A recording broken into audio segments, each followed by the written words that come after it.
Mari kita berikan aplaus yang mulia untuk Sonia Mali. Mari kita jaga dan kita rawat negeri kita. Mari kita jaga dan kita rawat NTT kita tercinta. Selamat siang dan salam sejahtera bagi kita sekalian. Shalom, salve, assalamualaikum warahmatullahi wabarakatuh. Om Swastiastu, Namo Buddhaya, salam kebajikan dan salam bahagia buat kita sekalian. Kami ucapkan selamat siang dan selamat datang kepada yang terhormat Wakil Menteri Pendidikan Tinggi, Sains dan Teknologi, Profesor Dr. Fauzan MPD, yang terhormat Gubernur Provinsi Nusa Tenggara Timur, Bapak Emmanuel Melkiades Lakalena, yang terhormat Inspektur 2 Kementerian Pendidikan Tinggi, Sains dan Teknologi, Bapak Waluyo SIP MHK, yang terhormat Deputi Kementerian Koordinator Bidang Pembangunan Manusia dan Kebudayaan, Profesor Ojat Darujat, yang terhormat Dirjen Riset dan Pengembangan Kementerian Pendidikan Tinggi, Sains dan Teknologi, yang saat ini diwakili oleh Direktorat Penelitian dan Pengabdian kepada Masyarakat, Profesor Iketut Adiana MSI PhD, yang terhormat Kepala Lembaga Layanan Pendidikan Tinggi Wilayah 15 Kupang, yang terhormat Forum Koordinasi Pimpinan Daerah Provinsi Nusa Tenggara Timur, yang kami hormati, yang Dirjen Dikti Saintek, yang terhormat para pimpinan perguruan tinggi swasta dan perguruan tinggi negeri lingkup LLDT Wilayah 15, yang kami hormati Ketua Badan Penyelenggara Perguruan Tinggi Swasta, yang kami hormati pula para Direktur BUMN, BUMD, dan pimpinan perbankan. Singkatnya, Bapak Ibu undangan dan hadirin yang kami muliakan, puji syukur kita panjatkan kehadiran Tuhan Yang Maha Kuasa, karena pada siang hari ini sudah hadir bersama kita Wakil Menteri Pendidikan, Sains dan Teknologi, yang akan membuka kegiatan rapat kerja konsolidasi pimpinan perguruan tinggi Kementerian Lembaga se-Nusa Tenggara Timur yang dilaksanakan selama 2 hari ke depan pada hari ini Selasa 30 September dan 1 Oktober 2025. Bapak Ibu hadirin yang kami hormati, kita akan ikuti bersama laporan pelaksanaan Raker yang akan disampaikan oleh Kepala Lembaga Layanan Pendidikan Tinggi Wilayah 15 Kupang. Kepada Bapak Profesor Adrianus Amerika, disilakan. Selamat siang, Bapak Esasor. Mohon maaf karena sudah siang, jadi saya juga tidak terlalu lama, tapi jadi sangat penting untuk menyampaikan. Assalamualaikum warahmatullahi wabarakatuh. Shalom. Salam sejahtera bagi kita semua. Om Swastiastu, Namo Buddhaya, salam kebajikan, rahayu dan salam sehat. Yang sangat kami hormati Bapak Wakil Menteri Pendidikan Tinggi, Sains dan Teknologi Republik Indonesia, Bapak Profesor Fauzan. Terima kasih betul Pak hadir di NTT. Terima kasih. Yang kami hormati dan kami banggakan juga Bapak Gubernur Nusa Tenggara Timur, Bapak Emmanuel Melkiades Lakalena. Terima kasih sekali Pak Gubernur hadir dengan pemimpin bagi kami. Yang kami hormati Ketua DPRD Provinsi NTT atau yang mewakili dari Komisi 5 tadi. Yang kami hormati Wali Kota Kupang atau Mewakili, yang kami hormati Deputi Bidang Koordinator Mutu Pendidikan Kemenko PMK. Terima kasih Pak Deputi Prof untuk hadir. Yang kami hormati juga Direktur Jenderal Pendidikan Tinggi Dirjen Dikti Kemendikbudristek Profesor Khairul Mughadi. Terima kasih Prof. Ini Bapak kami. Terima kasih. Yang kami hormati Direktur Jenderal Riset dan Pengembangan Dirjen Dispam yang diwakili oleh Bapak Direktur PPM Bapak Profesor Getut. Terima kasih Prof yang beberapa kali sudah di sini. Yang kami hormati Inspektur Jenderal Kemendikbudristek Ibu Katerina yang diwakili oleh Bapak Inspektur 2 Bapak Waluyo. Terima kasih banyak. Yang kami hormati, saya harus sebut persatunya makan baku, tapi ini menjadi apresiasi kami. Izin Pak Bupati, Pak Gubernur sama Bapak Wamen. Yang kami hormati juga Bupati Timur Tengah Selatan atau yang mewakili oleh asisten Bapak asisten ya, asisten 1 atau 2, Bapak saya lupa Bapak. Terima kasih betul. Bupati Manggarai Timur atau yang mewakili, Bupati Sumba Barat Daya atau Wakil Bupati yang kita konfirmasi hadir. Forum Komunikasi Pimpinan Daerah Provinsi NTT, Bapak Kapolda Nusa Tenggara Timur atau yang mewakili Bapak Danrem 161 Wirasati dari Angkatan Laut. Terima kasih dari Angkatan Darat Bapak Kejati Nusa Tenggara Timur yang hadir langsung Bapak Sep. Terima kasih banyak Pak Sep. Terima kasih. Ketua Pengadilan Tinggi NTT yang hadir atau mewakili.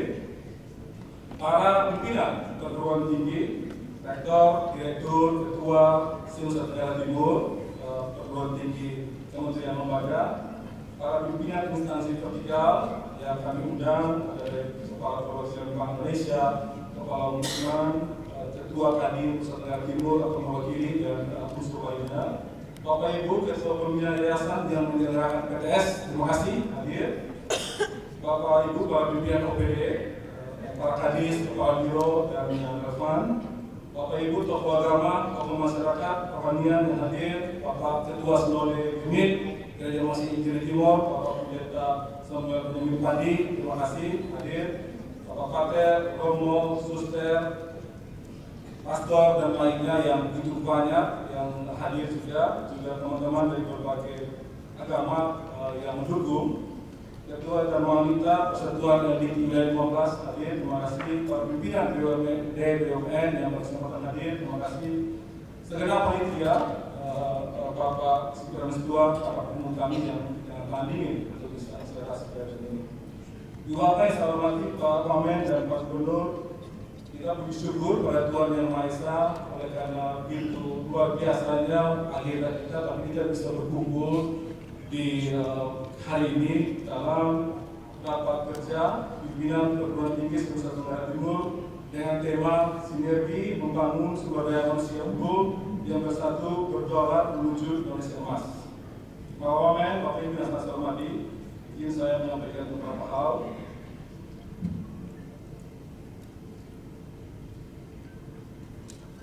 Selamat datang di Kupang, di Kota Kasih, kota aman, sehat, indah, harmonis. Kondisi Kupang, Bapak Wamen, izin dan Bapak Dirjen semuanya bahwa Kupang panas, tetapi juga panas ini tentunya menghangatkan kehidupan kita untuk terus meyakinkan bahwa mutu pendidikan tinggi akan relevan dengan berbagai upaya pemenuhan kebutuhan dari berbagai masyarakat. Saya akan menyampaikan laporan singkat capaian pelaksanaan LDT Wilayah 15 kepada Bapak Wamen, Bapak Gubernur dan semua teman-teman Dirjen. Ini profil LDT Wilayah 15 untuk total perguruan tinggi swasta dari 57 ditambah dengan perguruan tinggi negeri kementerian lembaga yang ada 8 dalam lingkungan kami dengan total mahasiswa sebanyak 93.282 mahasiswa aktif dan dosen aktif sebanyak 3.127 dan dosen tetapnya sebanyak 2.846 dengan guru besar 12 dan serdos dosen yang sudah tersertifikasi dosen ada 1.029 dan next dan total dosen berdasarkan jabatan fungsional menjadi variasi. Jadi percepatan aktivitas kita untuk menuju jabatan fungsional yang cepat itu masih pada titik rektor dan STHI. Dan dari rektor, asisten ahli dan yang belum jabatan fungsional itu mengambil porsi 1/3 itu total.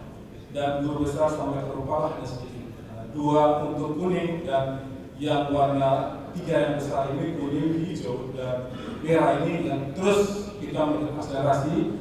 Next.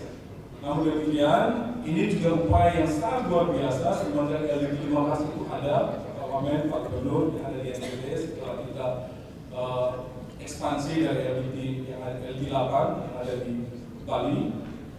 Puji Tuhan, alhamdulillah selama kurun waktu 2021 sampai dengan 2025 itu meningkat drastis untuk dosen-dosen berjabatan akademik sampai dengan kalau kita lihat di sini bahwa masih tinggi untuk lektor kepala dan lektor, tapi dari sisi kuantitas memang masih kecil, tapi dari sisi persentase kita cukup naik cukup drastis. Seiring dengan peningkatan program studi yang banyak, seiring juga dengan penambahan dosen yang banyak, itu kita di tahun 2021-2022 itu baru berdiri, kita optimalisasi pelayanan kita cukup optimal di 2023 dan 2024-2025 terjadi penyesuaian berbagai kebijakan, tapi itu membuka ruang kami, Bapak Wamen, Pak Dirjen, Pak Gubernur, untuk kami mengekspansi layanan kita dengan berbagai upaya termasuk dengan penggunaan informasi teknologi, dan kami terus bekerja dan puji Tuhan, alhamdulillah kita terus mengejar secara kuantitas maupun presentasi seiring dengan penambahan jumlah dosen, maka total yang ada demikian. Paling tidak dari titik ini, next, itu kita melihat bahwa total dosen berdasarkan pendidikan juga ada relevansi dengan dosen yang jabatan fungsional. Bapak Ibu yang saya hormati, kalau dilihat bahwa total dosen berpendidikan yang PTS, yang total dosen berpendidikan S3 itu baru sekitar 9% dari total, dan yang berprofesi tidak sampai 1%. Sisanya itu baru S2. Nah, ini juga ada relevansi cukup kuat antara tingkat pendidikan, untuk pendidikan tentunya mungkin ada pengaruh dengan peningkatan ekonomi kita. Ini juga cukup peran penting. Bapak Wamen bisa laporkan Pak Gubernur, Pak Dirjen, bahwa ini juga semakin meningkat, next, dan semakin meningkat karena beberapa perguruan tinggi juga sementara didorong untuk penguatan percepatan jumlah dokter. Kami berterima kasih Bapak Wamen, Pak Dirjen, dengan program Pak Menteri untuk percepatan dosen berkualifikasi S3 dengan berbagai skema beasiswa. Kami juga mendorong, dan teman-teman PTS, Bapak Ibu yayasan juga begitu giat dan membiayai teman-teman dosen dengan biaya sendiri. Sehingga kami beranggapan bahwa dalam 2 tahun terakhir kami akan melompat, berprediksi akan melompat jumlah dokter kami pada kurang lebih 40 sampai dengan 45% dalam 2 tahun terakhir. Ini yang memang kita bidding sesuai dengan agenda atau arahan dari Bapak Menteri Profesor Bayan. Untuk ilmu ini juga menjadi hal penting, dan STEM itu tetap lumayan tinggi, ada STEM dan non STEM. Kalau itu rumpun STEM itu sains, teknologi, engineering, matematik, itu kalau kita lihat kurang lebih pada posisi 42% STEM, sisanya non STEM. Tetapi yang tanpa rumpun ilmu juga ada. Ini yang izin Pak Wamen. Tadi saya tidak tahu Bapak Ibu pimpinan perguruan tinggi ini kenapa beda gitu ya. Harusnya tidak, gitu. Karena Bapak Ibu dosen harus mengisi secara mandiri di sister, ya. Di sister itu.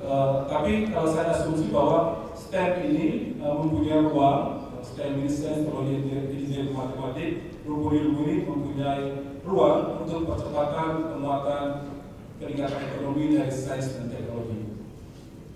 Next.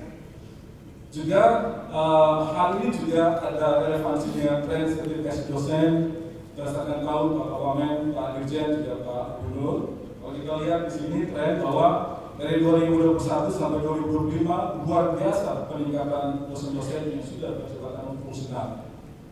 Dan sertifikasi dosen, maaf. Dari 2021 ke 2022 itu terus meningkat secara persentase, ya. Itu dari 10,6%, terus 8%, 13% sampai 18%, dan puji Tuhan, alhamdulillah di 2025 yang kemarin saya dapat info kuota itu total persentase dosen yang sudah terserdos sebesar 38,6% dari jumlah dosen di percepatan fungsional.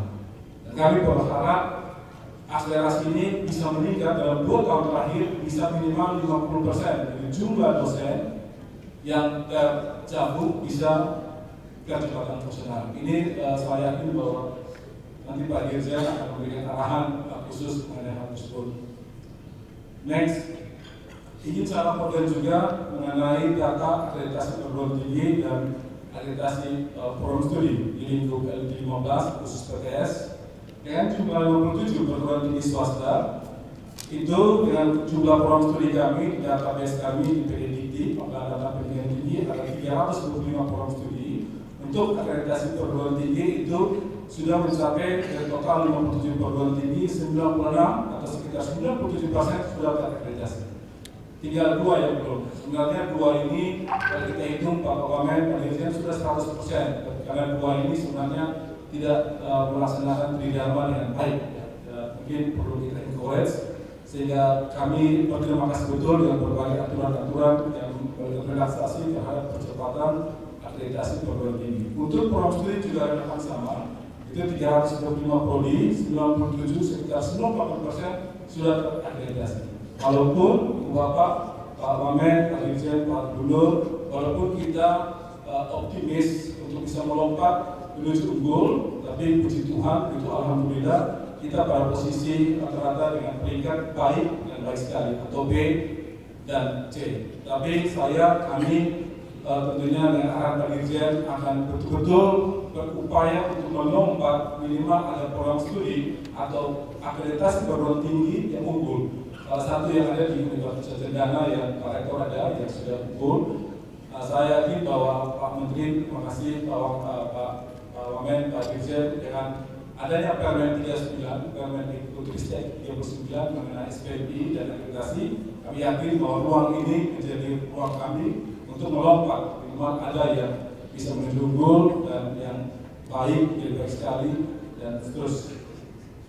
Ini juga tentunya ada relevan dari beberapa yang tadi saya sampaikan Pak Wamen dalam analisis kami bahwa memang kami akan tetap tumbuh di dalam ruang ideal yang setidaknya dibaik dan baik sekali seiring dengan sumber daya manusia dan juga jabatan fungsional dan jumlah dokter. Next, nah ini nanti akan disampaikan oleh Prof. Ketut, tapi izin saya sampaikan, ini paparan Pak Ketut, tapi nanti disampaikan Pak Ketut di dalam. Kita sebaran jaringan pendanaan penelitian berdasarkan wilayah dari 2015. Ini juga termasuk negeri, termasuk PTN di Kemendikbud. Itu terdata bahwa sebenarnya ini masih ada nanti pembaruannya di berikut. Tapi dari sisi ini jumlah proposal yang masuk hampir 50% itu di-accepted.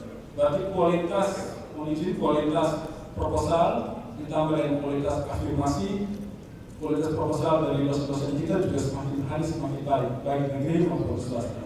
Dan jumlahnya, jumlahnya pembiayaan itu naik, next. Dan perbandingan anggaran, dilihat dari perbandingan anggaran untuk tahun 2024 itu 9,1 miliar, dan di tahun 2025 ini dengan page 1, 2, 3 terusnya, terima kasih Pak Direktur Prof. Ketut, Pak Dirjen Risman, kami juga akhirnya meningkat menjadi 16,2 miliar. Nah, terjadi walaupun dalam efisiensi anggaran seperti ini dengan keterbatasan fasilitasi baik dari kami maupun dari kementerian, toh peningkatan jumlah anggaran ini juga tidak menghambat afirmasi atau jumlah hibah dari kementerian yang diberikan bagi dosen-dosen ini di PTS. Kalau di PTS tadi yang anggaran sebelumnya termasuk PTN. Dan terjadi kenaikan dari jumlah perguruan tinggi yang mendapat hibah itu dari jumlah 57 perguruan tinggi hanya 44 yang mendapatkan hibah di tahun 2024. Ternyata di 2025 itu meningkat 8,7%. Berarti 50%, hampir 60%. Dan kami berharap kami terus berupaya dengan konsolidasi dengan Pak Ketum, Pak Dirjen Risman, asumsi kami dengan dari Pak Wamen juga, pasti di dalam 3-4 tahun ke depan hampir sekitar 90% akan mendapatkan hibah seluruh perguruan tinggi. Saya sangat yakin itu. Terima kasih. Next. Dan ini sedikit menyampaikan profil jumlah dana penelitian dan pengabdian kami per PTS. Saya tidak, mohon maaf jika kami menyampaikan ini, hanya menyampaikan bahwa seluruh perguruan tinggi yang ada itu tidak ada disparitas kewilayahan yang relevan dengan tidak adanya disparitas lagi kewilayahan terhadap kredit didapat melalui hibah penelitian pengabdian. Hampir semua perguruan tinggi yang ada di Nusantara Timur, yang berbaik itu yang ada di Sumba, yang ada di Flores, yang ada di Timur Utara, seperti itu termasuk Kupang dan seterusnya, termasuk Alor, Sumba, Sabu dan seterusnya, semuanya mendapatkan. Dan rekaman dalam penelitian pengabdian 2025 itu penelitiannya 11,4 miliar, pengabdian 2,8 miliar, hilirisasi prototipe 0,2 miliar, dan Kosta Bangsa, terima kasih Pak Wamen, Pak Dirjen. Kosta Bangsa ini menjadi satu program prioritas melalui konsorsium pendidikan tinggi untuk mengakselerasi mendukung program Pemprov untuk penanganan stunting dan juga kebutuhan ekstrim melalui Kosta Bangsa. Kosta Bangsa dari 13 proposal yang dialokasikan itu dengan dana 1,5 miliar. Saya nanti akan menyampaikan, tapi ini cukup besar di antara berbagai perguruan tinggi atau LDB yang ada. Juga kami mendapatkan grant BEM berdampak sebanyak 0,3 miliar dengan total 16,2 miliar. Mohon maaf yang tidak kalah penting untuk program beasiswa KIP kuliah Kartu Indonesia Pintar kuliah di PTS Provinsi Nusa Tenggara Timur. Dari 57 perguruan tinggi dengan jumlah mahasiswa 93.000 sekian, itu setiap tahun kami KIP kuliah itu semakin meningkat. Pak Wamen, Pak Dirjen, Pak Gubernur itu di tahun 2020-2023 sebanyak kurang lebih 5.482 kuota, baik itu kuota dari LDP termasuk dari jalur aspirasi dan jalur lainnya. Di tahun 2024 agak sedikit menurun sebanyak 4.857 karena di tahun itu terjadi alokasi untuk politik menurut saya. Tapi ternyata di 2025 itu juga di baseline awal yang kami sudah bagikan Agustus yang lalu 1.114. Nah, ini Pak Wamen, Pak Dirjen, Pak Gubernur penerima ongoing dari 93.000 mahasiswa aktif hari ini ada sebanyak 12.615 yang dapat KIP, baik itu KIP dengan berbagai skema.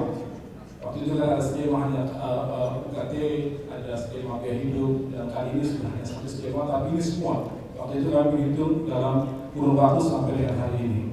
Dan total belum kami proyeksi naik karena di tahun 2025, Bapak Ibu, mohon maaf Pak Wamen, saya menyampaikan teman-teman perguruan tinggi bahwa kuota awal baru 1.114, tetapi proyeksi kami 15,3% itu kalau mengacu ke kuota 2023 dengan lompatan sedikit, maka kami akan mencapai di tahun ini asumsi kami, prediksi kami sebesar 15,3% dari total mahasiswa aktif di Nusa Tenggara Timur akan mendapatkan KIP.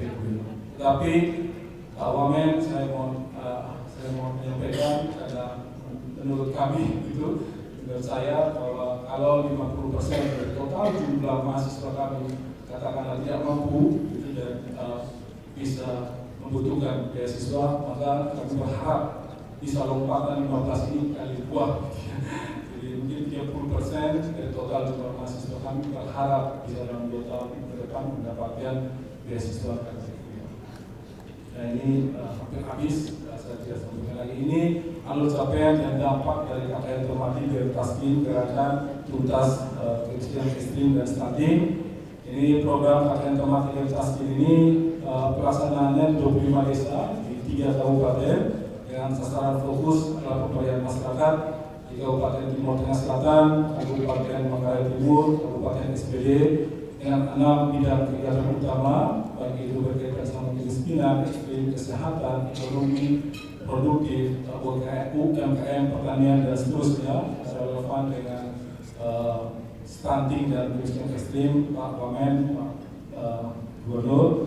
Nah, nilai dan dampak signifikan ini kami hitung, namun menghitung bahwa ada setara investasi dari KKN Masjid, baik dari investasi dana, investasi dari INKA yang tidak, itu saya kira kurang lebih 4,13 miliar dengan nilai ekonomi, dengan dampak sosialnya, baik itu kesadaran sosial yang dapat dari masyarakat, semangat gotong royongan dan lain-lain sebagainya.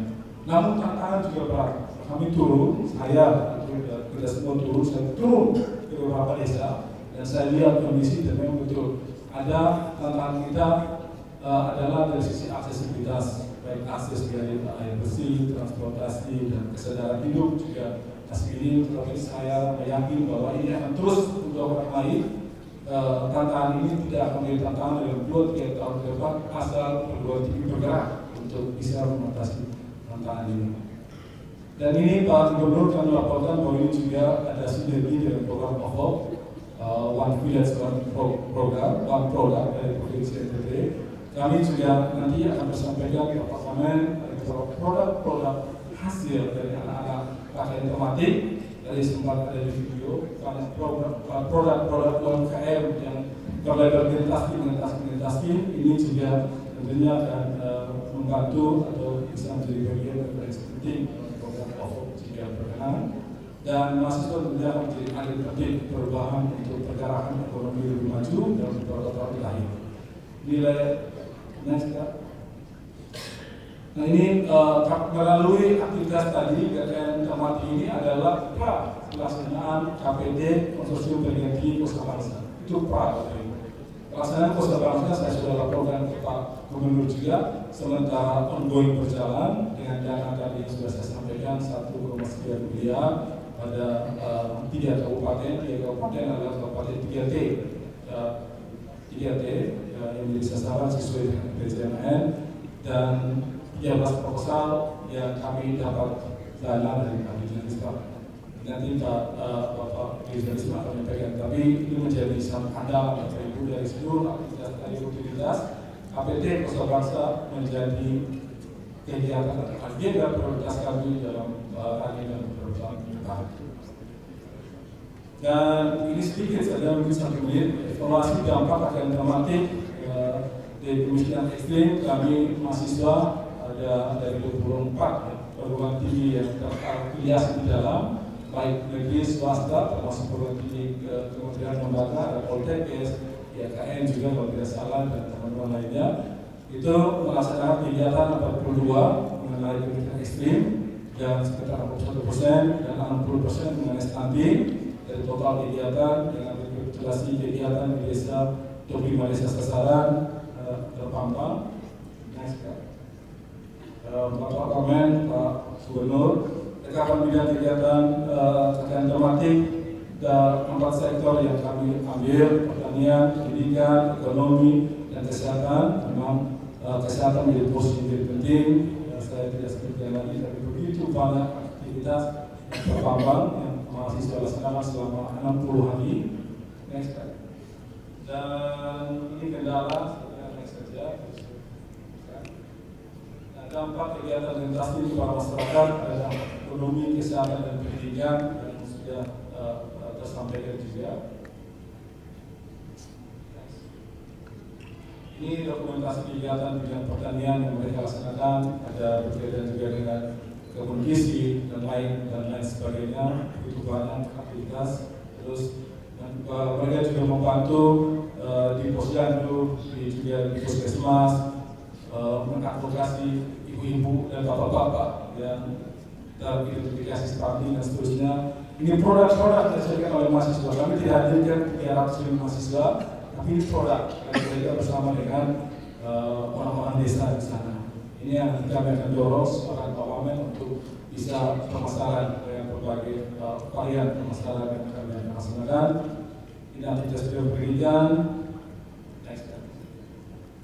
Ini yang terakhir, konversi anggaran menjadi sangat penting karena ini menjadi tanggung jawab kami dalam pelaksanaan, dan konversi anggaran kegiatan terkait termati investasi ke dalam pembiayaan APBN, APBD di Kupang ini in case of TTS gitu ya.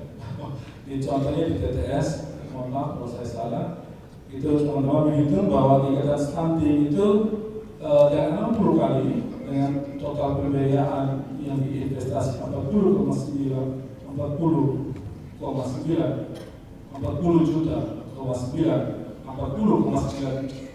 juta gitu ya. Ya, itu dan kegiatan itu sekitar 2,4 miliar. Aktivitas yang diberikan itu menjadi 2,4 miliar investasi. Kalau dihitung baik in kind maupun invest di TTS, kalau dihitung itu tentunya ada faktor-faktor koreksi kalau kita bisa antara seperti antara intervensi dari kementerian investasi terhadap APBD PPN di NTT Kupang khususnya TTS.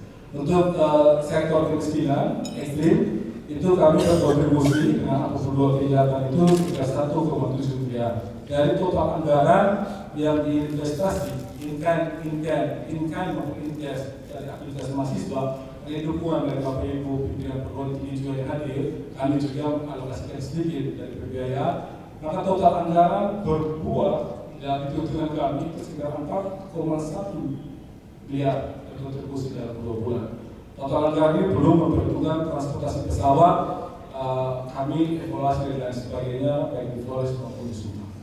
Saya kira demikian. Terima kasih. Ini dari saya laporan Pak Wamen, Pak Gubernur, Pak Dirjen, dan mohon maaf jika ada salah kata. Dan saya kira mungkin hal ini bisa kami sampaikan. Terima kasih.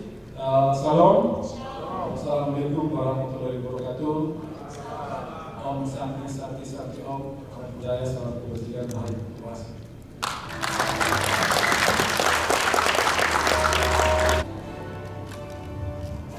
Hadirin yang berbahagia, selanjutnya kita ikuti bersama sambutan dan arahan Gubernur Nusa Tenggara Timur kepada Bapak Emmanuel Melkiades Lagalena dengan hormat disilakan.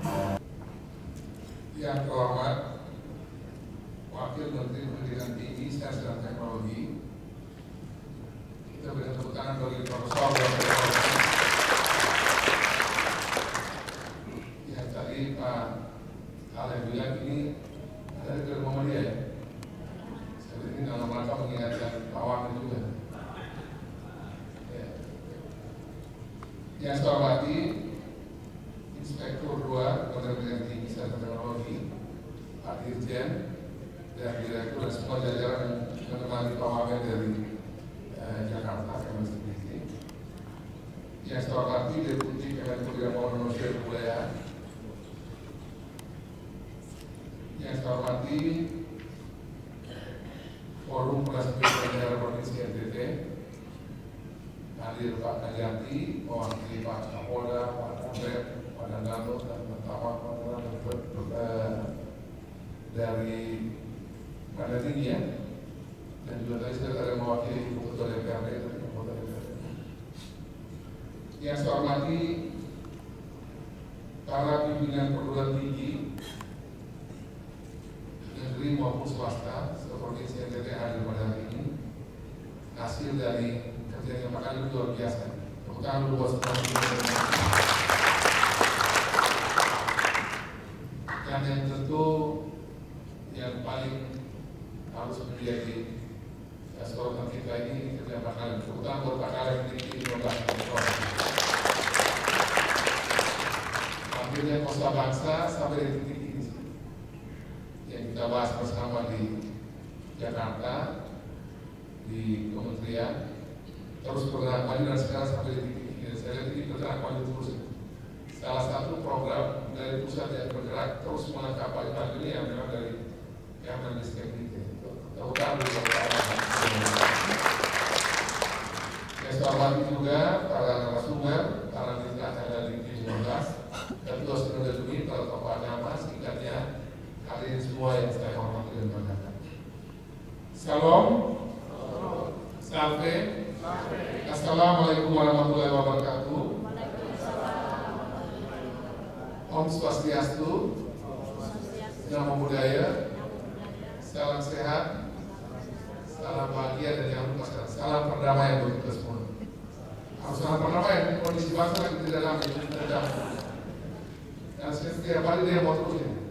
Jakarta demo tiap hari, di NTT ini demo tiap hari. Nah, kita mesti jaga kedamaian biar situasi kita tetap kembali sejahtera damai.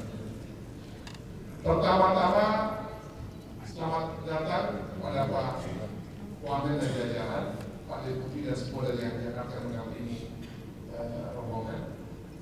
Karena berkat adalah Tuhan, pada hari ini kita bisa berkumpul bersama pada acara yang penting ini, rapat kerja konsolidasi pimpinan perguruan tinggi di LNDT wilayah 12 dan mengangkat tema sinergi membangun SDM unggul yang bersatu berdaulat menuju Indonesia Emas 2045. Ini temanya harus saya baca dulu ya, kita punya arahnya ke sana ya, seperti sudah dirancang sama kalian. Kali ini yang saya hormati, Nusa Tenggara Timur saat ini berada pada sejarah persimpangan pembangunan.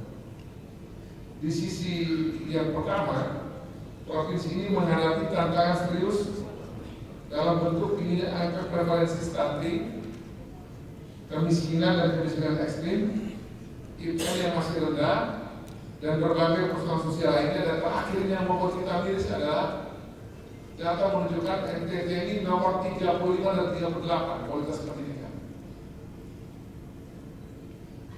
Itu artinya, ini data ya, masih kita periksa lagi ya, tapi ini data yang sudah beredar di mana-mana di berbagai media.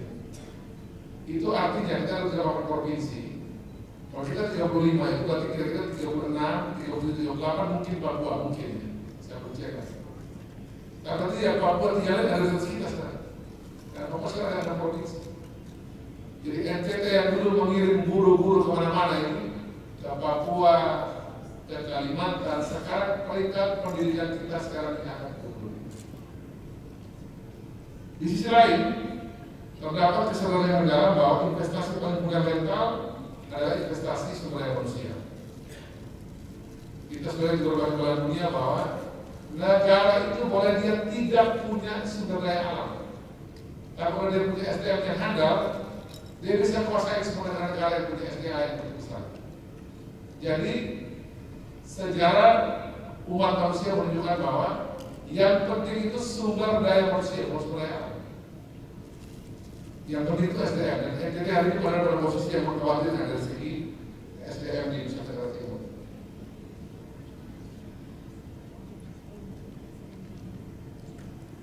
Dua masalah ini tentu adalah hal yang tidak bisa terpisahkan. Ada tantangan dan juga ada kondisi di mana kita butuh SDM yang handal. Dan di bumi peperangan ini, kita mesti bergandeng tangan lebih kuat lagi, karena berbagai tantangan ini membutuhkan kerjasama lintas pihak, lintas kelompok yang luar biasa hebat. Dan tentu di titik sentral dari titik temu semua pihak ini, perguruan tinggi ada pada tempat yang menurut saya terbaik. Terutama buat Bapak Ibu, kita semua yang ada di perguruan tinggi.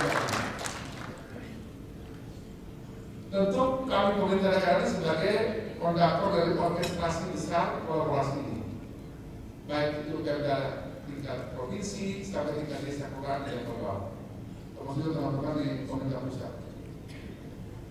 Kami berada pada level makro merumuskan kebijakan strategis, kemudian juga mengalokasikan anggaran APBD dan KPBN tentu dari Jakarta, memastikan bahwa fasilitas sektor berjalan harmonis, dan juga menetapkan target-target pencapaian dan juga penilaian terukur.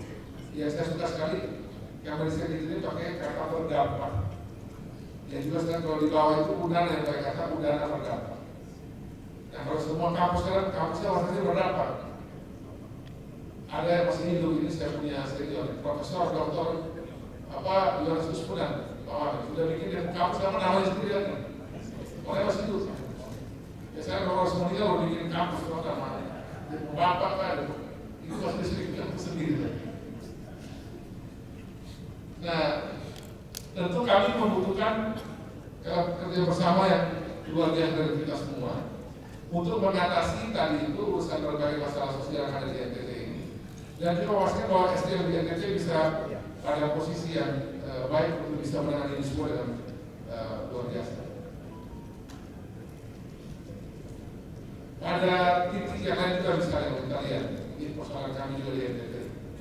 Kementerian Kesehatan Kalau bicara stunting itu pakai datanya SSGI, survei, isi. Dan angkanya itu pasti di angka 37%. Kurang lebih di situ lah angka. Karena saya juga dulu di Komisi 9 juga pusatnya begini-begini. Tapi saat yang sama juga BKKBN atau PMK itu hobinya pakai FPPBN yang dituanya itu banyak adres. Dan datanya luar biasa berbeda ya kalau kita lihat. Data survei 37%, data yang kami banyak adres yang kita turun lapangan itu diangkat di angka 16-17%. Perbedaannya tajam dan luar biasa. Nah, karena kita punya perhitungan belum mencapai angka yang ditentukan, ya kita masih pakai survei 37% itu. Nah, daerah paling hobi kalau dia ada pencapaian prestasi dia pakai angka yang sedikit 30%. Dan menurut saya ini harus kita selesaikan. Kalau kampus bisa membantu dan bisa kita cari solusi dari model-model begini ini, sudah setengah soal NTT bisa kita selesaikan. Di tempat ini juga beberapa waktu lalu saya bersama dengan dari Kemenko Polhukam itu dengan Dukcapil se-NTT. Dukcapil se-NTT itu kita punya masalah terkait dengan data kependudukan NTT dengan berbagai varian-varian yang sebenarnya itu harus kita punya dalam bentuk yang lebih detail dan bagus. Dan saya sampai saat ini menurut orang yang belum begitu yakin data yang kita miliki di data set, kita kan dulu kan data terpadu presiden, data DTKS, data terpadu kesehatan sosial. Hari ini dia data set ya bawahnya. Tapi saya menurut orang yang belum begitu yakin bahwa apakah data ini sudah mendekati sebenarnya. Simpel saja, karena kita masih lihat di media itu masih banyak orang-orang miskin sekarang yang tidak termasuk dalam data kemiskinan. Tiba-tiba muncul di media tidak punya rumah, tidak dapat ini, tidak dapat itu, kan berarti data itu bermasalah. Atau masih ada soal yang harus kita bereskan. Nah, cuma saya kadang-kadang dengan begini ini mau izin Pak Hajati, Pak Kapolda, atau yang mewakili. Kalau pejabat yang bikin soal itu pasti bisa harus diproses korupsi karena gampang buat kita. Kalau gubernur bermasalah, wagub, kepala dinas, rektor, bermasalah bahaya pada semua hukum. Tapi apakah data kemiskinan ini tidak bisa dipersoalkan? Pasti bisa dipersoalkan. Karena data kemiskinan ini juga berpotensi ada korupsi baru dari soal data kemiskinan ini. Dan itu saya tahu jawab data kemiskinan. Dan itu tidak kecil itu. Kadang-kadang itu tim sukses kepala desa, tim sukses DPRD, tim sukses bupati, tim sukses gubernur masuk soal data kemiskinan. Yang mereka tidak miskin masuk ke situ, uangnya pakai beli pulsa, beli handphone segala macam. Yang miskin tidak masuk. Nah ini saya merasa tugas kita mesti sama-sama kita perlu tinggi, mesti bersihkan duit data bersama-sama dengan Dukcapil, dengan BPS, yang izin Pak Hajati, Pak Kapolda, kita bersama di sini karena biar orang miskin betul-betul dapat dia punya hak, kalau tidak susah. Kita masih temukan sebagai orang miskin tidak dapat jatah itu karena tidak untuk data kemiskinan. Hadirin yang saya hormati, tentu dari kerangka dan dari otot gerakan ini untuk kolaborasi ini, kami percaya bahwa program pendidikan NTT adalah otak intelektual dan jantung penggeraknya. Kami percaya bahwa para pimpinan perguruan tinggi memiliki moral yang baik untuk menggerakkan semua potensi ini bisa kita sinergikan dan bisa menjadi motor penggerak dengan kekuatan SDM yang dimiliki. Ini tadi kan yang Pak Khalid gambarkan kan kekuatan di PTS ya umumnya. Kalau PTN kan belum tergambar ya. Yang pertama yang PTN yang begini ada beberapa dari NTT ini rasanya kita kekuatan SDM juga luar biasa untuk kita banyak hal. Untuk itu kami ingin menyoroti 3 pilar utama dalam pergerakan program tinggi yang penting adalah yang pertama penelitian dan inovasi. Tentu perguruan tinggi memiliki banyak penelitian dan inovasi untuk menyelesaikan banyak soal di Republik ini juga di NTT. Saya ingat betul waktu itu Pak Wamen ingatkan saya, Pak Menteri ingatkan saya bahwa sebenarnya hasil penelitian setiap kampus itu bisa kita akses. Nah memang ketika itu pertemuan ya Pak Wamen, dulu kan jadi mau pertemuan biar semua kepala daerah dikumpulkan sekaligus, biar semua hasil perguruan tinggi ini negeri maupun swasta di seluruh Indonesia ini bisa kita akses sekarang. Kantor tugas perguruan tinggi juga itu tidak dipakai kecuali mungkin dari skala industri tertentu saya nggak tahu, tapi untuk pekerjaan pemerintah mungkin yang dibuat di Aceh atau di Papua ini juga penting buat kami di Pemprov. Nah kita bisa dapat akses ke situ. Data itu kami pegang sehingga kami juga bisa menjadi bagian dari kebijakan kami untuk dirumuskan di Pemda dan di lingkup masing-masing. Untuk stunting, kemiskinan, IPM, dan lain-lain. Kemudian juga program ini adalah kawasan terbuka bagi sumber daya manusia yang dalam kerangka ini tentu banyak anak-anak mahasiswa-mahasiswa yang bisa digerakkan di berbagai kebutuhan. Yang saya senang sekali mendengarkan bahwa dari Pak Menteri, Pak Wamen dan jajaran, Pak Dirjen dan itu dan beberapa yang sudah menyampaikan bahwa ternyata sekarang pendidikan tinggi Indonesia ini bisa mengkonversi antara dia sekolah akademik di kelas itu bisa dikonversi dengan kegiatan lain di luar kelas, dan itu setara dengan ketika didapat pendidikan dalam kelas, dan itu bisa dipakai untuk berbagai program pemerintah. Wah, itu luar biasa. Buat kami itu luar biasa. Saya sudah mendengar bahwa itu kita punya tambahan kekuatan berapa puluh ribu orang atau ratus ribu orang di NTT ini, negeri maupun swasta, yang kalau di program bergerak berarti kita punya potensi diskusi dengan para rektor, dengan dekan dan para dosen. Kita punya potensi untuk bersama dengan pemerintah membantu berbagai program yang luar biasa yang kita dorong ini.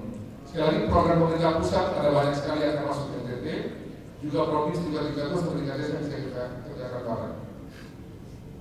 Yang ketiga, fungsi pengabdian masyarakat dan evaluasi, yang itu tentu dengan berbagai kekuatan akademis yang ada sangat membantu kami untuk bisa mengevaluasi berbagai program pembangunan yang berjalan, juga terkait dengan program pengabdian masyarakat. Nah, terkait hal ini juga saya melihat sejak Pak Menteri sudah mulai mengambil kebijakan bahwa Kemendikbud ini berdampak dan kampus-kampus juga Kemendikbud berdampak, tidak sekedar ada di Muara Gadi. Saya merasakan betul bahwa di NTT ini bapak-bapak, ibu-ibu para rektor dan pimpinan kampus ini betul-betul membuka diri untuk bersama pemerintah kita bisa join di beberapa program. Terutama buat kebijakan ini. Dan menurut saya dia bisa ada pada posisi perencanaan program, pelaksanaan program maupun monitoring program. Nah, kita mungkin bisa diskusi pada titik mana sesuai dengan potensi masing-masing kampus dan juga masing-masing sekolah tinggi yang ada. Malah sekarang ini kami juga terus mendorong agar program kami itu adalah menggerakkan ekonomi kemandirian dan kemampuan ekonomi NTT.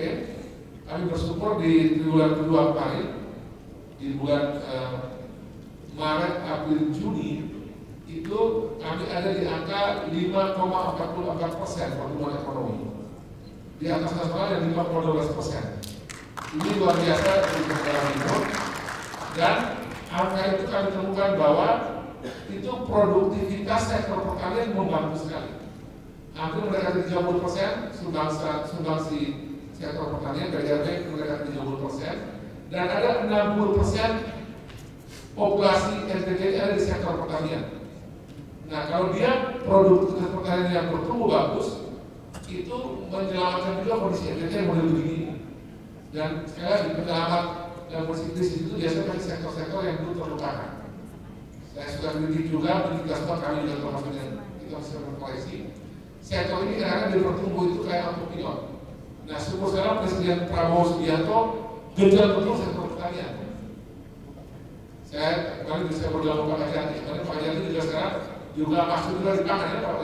Salah satu contoh di sana ada ambil desa pangan yang wilayahnya dari Kejaksaan. Jadi semua kita gabung sektor pertanian.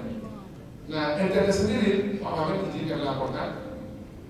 Ini juga kami banyak mendapat bantuan lagi untuk membuka lahan-lahan baru di NTT, karena provinsi mana yang gagal itu mau ditaruh di sini. Cetak sawah baru, oplas, dan mau main di sini. Nah, kalau kampus sudah terlibat di sini dan kita lulus itu, rasanya kita pikir juga NTT mudah-mudahan kita punya ekonomi di tempat sama. Jadi sekali tetap kita jaga akademiknya, tentu sesuai dengan jurusan, sesuai dengan program studi masing-masing kampus. Tapi rasanya kita selalu punya ruang yang namanya non akademik kan. Nah, saya selalu dorong agar kalau boleh kita bersama-sama bareng kita kembangkan potensi diri bisa kita dorong. Terserah mau di pertanian boleh, peternakan boleh, kelautan perikanan boleh, perkebunan dan sebagainya. Nanti kita bisa diskusikan hari ini. Hadirin yang saya hormati, ketiga pilar ini tentunya Pemprov, Pemda Kabupaten Kota dan juga perguruan tinggi secara sinergis tentu kalau kita bekerja ini akan menjadi dampak eksponensial, bukan 1 + 1 sama dengan 2, tapi bisa lebih daripada itu kalau kita kerja bareng-bareng. Dan konvergensi program dan efisiensi sumber daya ini rasanya bisa kita pakai untuk juga mensiasati kondisi yang ada ini. Kami tadi jam 10 lagi rapat, sementara rapat tadi saya tinggalkan, itu rapat dengan Dirjen Perimbangan Keuangan Daerah di Kementerian. Ini kan transfer daerah turun hampir 200 triliun. Sampai walaupun tadi Menteri Keuangan sudah naik 40 sekian triliun, tapi angkanya masih tetap di bawah 700 T. Sementara 2025 ini transfer daerah itu ada kira-kira 919 triliun plus minus. Ada 200 triliun yang berkurang untuk transfer daerah di seluruh Republik ini. Semua daerah lapor kurang semua. Kami provinsi potong 300 miliar sekarang, kurang transfer daerah. Berbagai daerah itu 100 miliar, sekian puluh miliar, hampir kurang. Dan ini banyak semua daerah semua lagi susah semua. Lagi kebetulan lagi sulit sekarang. Kalau kita tidak kerja kolaborasi, gotong royong, menangkap ke depan ini kita rasanya suram. Jadi kita cuma bisa melihat ada cahaya di ujung sana itu kalau kita bisa bareng-bareng. Inilah spirit yang dulu Bung Karno temukan di NTT. Karena Bung Karno kan bilang dalam bukunya bahwa Bung Karno itu merenungkan Pancasila yang kita pakai hari ini itu ketika dibuat di NTT. Ini bukan kata saya, kata Bung Karno baru sekian mas. Dan semua kan orang pintar semua, para lektor-lektor. Orang pintar semua. Jadi saya masih pintar sekali karena Bung Karno ketemu di NTT itu untuk Pancasila. Inti dari Pancasila kan gotong royong. Dan gotong royong ini adalah program dari Kemenristek ini kosa bangsa ini yang lagi kita dengar. Sekali itu bukan untuk kita semua, itu luar biasa. Kosa bangsa ini gotong royongnya khas program tinggi memang. Dan ada di NTT itu kegiatan kami. Lalu Bung Karno juga ketemu Pancasila itu di sini. Semangat gotong royong itu membuat Indonesia merdeka. Semangat gotong royong itu yang membuat kita bisa melalui semua tantangan dengan baik. Untuk itu kami tentunya sangat berterima kasih buat Pak Wamen. Karena ini bukan kali pertama saya sebelum dilantik jadi gubernur, saya sudah ketemu Pak Wamen dalam satu diskusi di BKKBN. Bersambil kami duduk. Jadi sambil ikut itu dalam diskusi saya boleh dapat masukan dari Pak Wamen untuk itu untuk berbagai kebijakan Kemenristek sejak posisi saya jadi gubernur.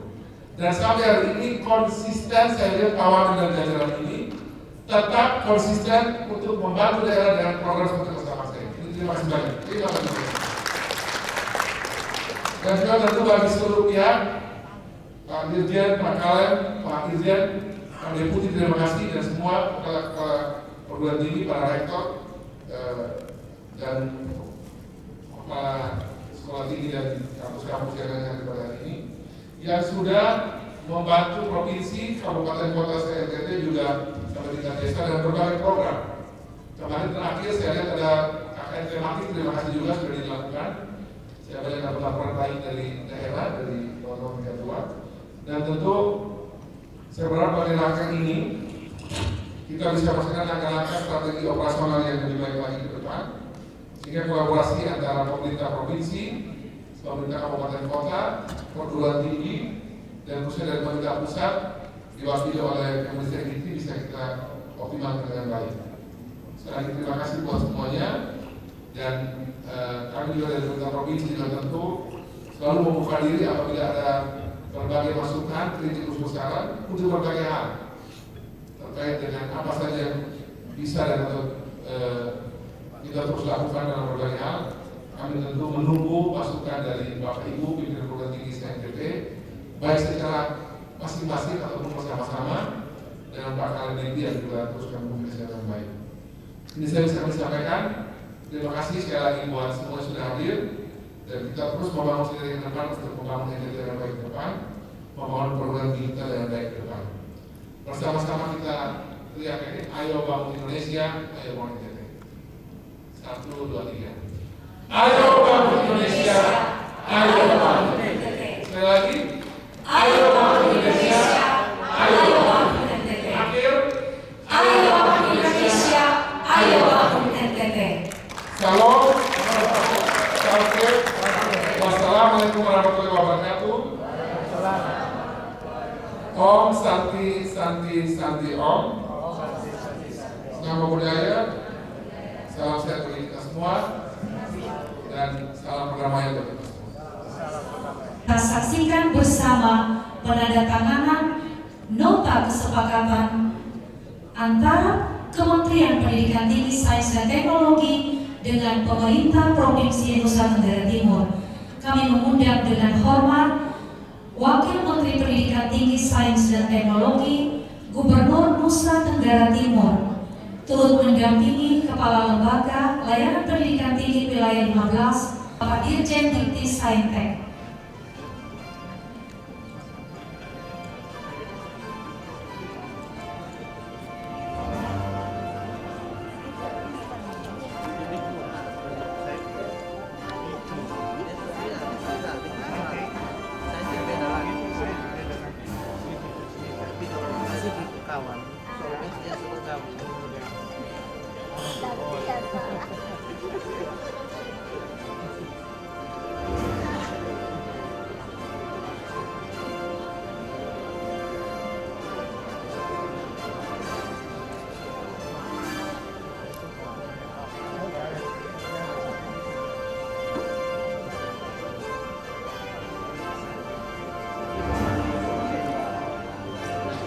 Dilanjutkan dengan penyerahan plakat dari pemerintah Provinsi Nusa Tenggara Timur kepada Kementerian Dikti Saintek yang akan diterima oleh Bapak Wamen, dan dari Kementerian Pendidikan Tinggi Saintek kepada Gubernur Nusa Tenggara Timur.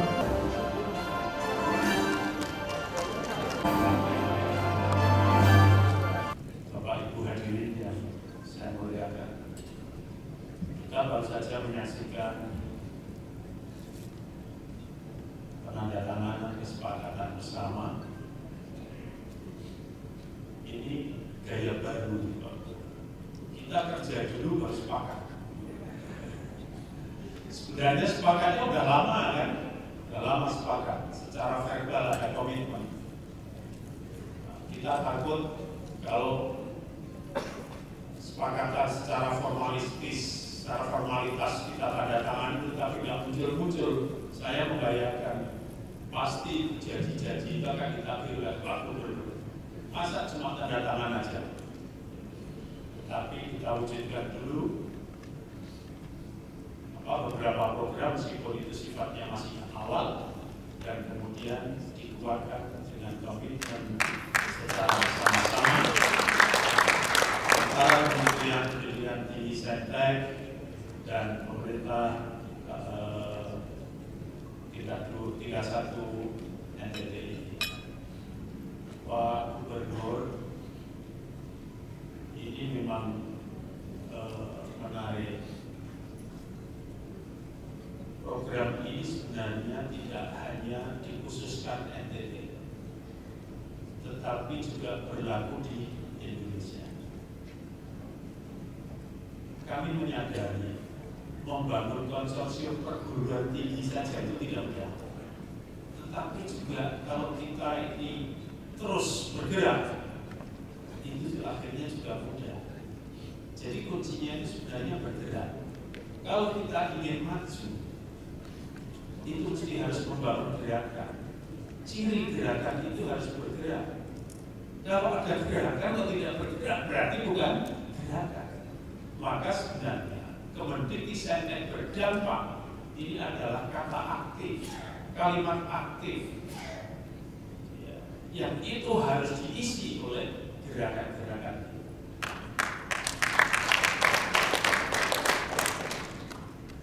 Flashback, Pak Menteri membuat, oh iya lupa saya menyampaikan, sebenarnya Pak Menteri ini yang datang, tapi kemudian karena beliau ada urusan mendadak sehingga saya yang diminta mewakili. Dengan itu salam Pak Menteri, Pak Gubernur dan Bapak Ibu sekalian yang ada di NTT. Bapak dan Ibu sekalian, kita ini telah lama mengelola pendidikan tinggi yang seolah-olah kita ini merasa sukses di kandang sendiri. Mengapa demikian? Ya memang regulasinya begitu. Artinya kita ini satu lembaga yang ditugas untuk mengelola input, proses, output. Sehingga tidak salah kalau memang misi kita sebenarnya adalah meningkatkan atau menciptakan sumber daya unggul yang kompetitif. Ini trademark, ini fungsi paten yang harus diemban oleh perguruan tinggi dari dulu sampai dengan sekarang. Namun setelah perjalanan waktu, kita lihat potensi perguruan tinggi yang tadi disampaikan Pak Gubernur. Entitas mana sebenarnya yang di dalamnya dihuni oleh orang-orang hebat selain perguruan tinggi? Rasanya sulit mencari. Maka kita meyakini bahwa perguruan tinggi ini di samping mereka menciptakan manusia-manusia unggul, tetapi di dalamnya ada potensi yang itu juga diperlukan untuk dapat menyelesaikan persoalan-persoalan sosial, ekonomi yang berkembang di masyarakat. Dari situ kemudian muncul istilah perguruan tinggi berdampak. Dan itu pula sebenarnya yang kita yakini selama ini. Ya, sebaik-baik orang itu kan bermanfaat pada orang lain. Di dalam ajaran Pancasila kita diharapkan memiliki jiwa toleran, tadi disebut jiwa gotong royong, peka terhadap kondisi orang lain, empati terhadap kondisi orang lain. Itu semua diajarkan dalam nilai-nilai Pancasila kita, dalam nilai-nilai agama kita diajarkan. Nah, itu harus dimaknai tidak hanya secara personal, secara institusional. Kita, para pengelola pendidikan tinggi, pimpinan pendidikan tinggi, secara institusional nilai itu melekat. Maka ketika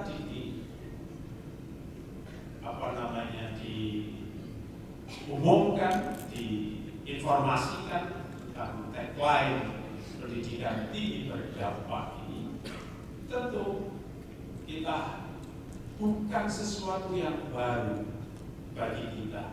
Kenapa? Karena dasar filosofi nilai itu telah ada pada kita. Hanya kemudian bagaimana nilai berdampak itu kita tempelkan menjadi salah satu misi yang harus juga diemban oleh pendidikan tinggi. Makanya itu Bapak, Ibu hadirin sekalian, kebermanfaatan perguruan tinggi di suatu daerah sebenarnya adalah seberapa besar perguruan tinggi daerah itu berkontribusi terhadap persoalan-persoalan yang ada di daerah, sehingga posisinya menjadi problem solver, bukan menjadi bagian dari problem. Jadi sekali lagi, kehadiran perguruan tinggi adalah memiliki tugas, fungsi sebagai problem solver dan jangan menjadi bagian dari problem di daerah. Nah, maka dari situlah diturunkan beberapa program. Dari situ Pak LLDT komunikasi coba dibuat pilot project. Ya, waktu itu 2 perguruan tinggi yang berasal dari luar NTT yang kami sodorkan, dan tapi itu pemantik saja. Nah, kemudian Bapak dan Ibu sekalian, program-program yang ada di perguruan tinggi saya kira sangat-sangat relevan kalau itu juga dijadikan sebagai media untuk mengatasi persoalan. Tadi Pak Eldi sekali sudah menampilkan ada gentaskin, KKN gentaskin, gerakan pengentasan kemiskinan, ada stunting juga dan lain sebagainya. Kalau ini rapat ini nanti diawali oleh paparan dari anak buahnya Pak Gubernur tentang potensi yang memungkinkan untuk bisa didevelop oleh kawan-kawan perguruan tinggi, maka akan terjadi sinergi, terjadi match antara apa yang ada di NTT dengan gerakan yang akan diambil oleh kawan-kawan perguruan tinggi. Jadi ini adalah satu rapat kerja komprehensif yang sifatnya inklusif dan masing-masing memiliki peran. Dan ini saya berterima kasih banyak yang pertama tentu kepada Pak LRT, Pak Gubernur yang telah mendesain rapat kerja ini. Dan ini menjadi kabar baik, bukan hanya sekedar di NTT. Kami akan mengabarkan itu ke daerah-daerah lain. Apa yang disampaikan Pak Gubernur, mulai dari bagaimana memprogramkan, bagaimana mengeksekusi program, dan bagaimana mengevaluasi, sebenarnya adalah pekerjaan yang tidak begitu sulit bagi perguruan tinggi. Nah, tentu Bapak dan Ibu sekalian, kalau tadi disebut di Pak Kedut itu ada riset, skema-skema riset. Dengan melihat potensi yang ada di NTT dan kemudian semangatnya kawan-kawan di NTT, maka di situ ada riset berbasis konsorsium dan Pak. Ini program baru, program baru dalam rangka untuk menstimulasi terjadinya konsorsium, kerjasama antar perguruan tinggi, Pemda, dan stakeholder lain. Nah, mudah-mudahan kegiatan ini bukan hanya sekedar atau kita hilangkan kegiatan-kegiatan seremonial, tetapi kami berharap kita berpikir kira-kira 5-10 tahun yang akan datang, NTT ini kira-kira mau dijadikan apa? Tidak ada orang lain sebenarnya.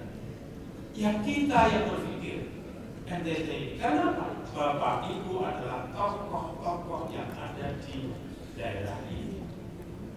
Tidak bisa sampai kepada orang lain. Kalau seandainya sampai pada orang lain supporting, tetapi sebenarnya inti personnya, core people-nya itu ada yang saat ini berkumpul di sini. Maka kami berharap para Bapak Ibu pimpinan perguruan tinggi untuk coba mencurahkan pikiran-pikirannya, apa yang selama ini menjadi tanggung jawab sosial kita dalam rangka mengembangkan daerah ini. Saya kira inilah waktunya kita bergandeng tangan untuk memajukan NTT di semua bidang. Kalau sudah kita berbagi tanggung jawab, dari Pak Gubernur juga sudah sangat bagus, sangat terbuka. Dan kemudian skema juga yang dari kementerian, dan ini baru satu kementerian, belum lagi nanti akan kita gandengkan ketika kawan-kawan pendidikan tinggi ingin melakukan satu aktivitas terkait dengan mengatasi pengangguran, Bapak, akan kita hubungkan dengan Kementerian Tenaga Kerja. Kalau stunting kan sudah dibangga Pak Gubernur. Nanti juga bidang-bidang yang lain. Pada saatnya kami di Jakarta ada satu event yang event itu berisi tentang prestasi konsorsium perguruan tinggi, Pemda dan seluruh stakeholder NTT itu dideklarasikan keberhasilannya di Jakarta. Ini cara kita memberikan apresiasi dan sekaligus best practice, contoh baik kepada yang lainnya. Kalau di NTT saja bisa, kenapa yang lain tidak? Itulah. Maka pada saatnya Pak LLDT, saya minta betul ini dikawal dan kemudian pada saatnya kita deklarasikan keberhasilan kita di Jakarta. Saya berlalu pengantar saya hal-hal yang terkait dengan kebijakan. Nanti ada Pak DJDT, ada Pak Direktur Pengabdian Riset dan Pengabdian Masyarakat. Saya kira nanti akan banyak memberikan informasi. Dan marilah kita buka acara ini dengan bersama-sama berdoa. Mudah-mudahan acara ini akan berdampak positif. Indikatornya adalah memajukan provinsi NTT. Berdoa menurut agama dan keyakinan kita masing-masing, dipersilakan. Terima kasih. Selamat siang. Assalamualaikum warahmatullahi wabarakatuh. Bapak Wamen, kami mohon izin untuk Bapak berkenan memberikan piagam penghargaan kepada 3 bupati dan juga mitra dari BUMN yang mendukung pelaksanaan Gentaskin tahun 2025. Kami mengundang Bupati Timur Tengah Selatan yang diwakili oleh Bapak Asisten 1, Asisten Pemerintahan dan Kesra. Kami juga mengundang pimpinan Bank BRI Kupang dan pimpinan Bank Mandiri.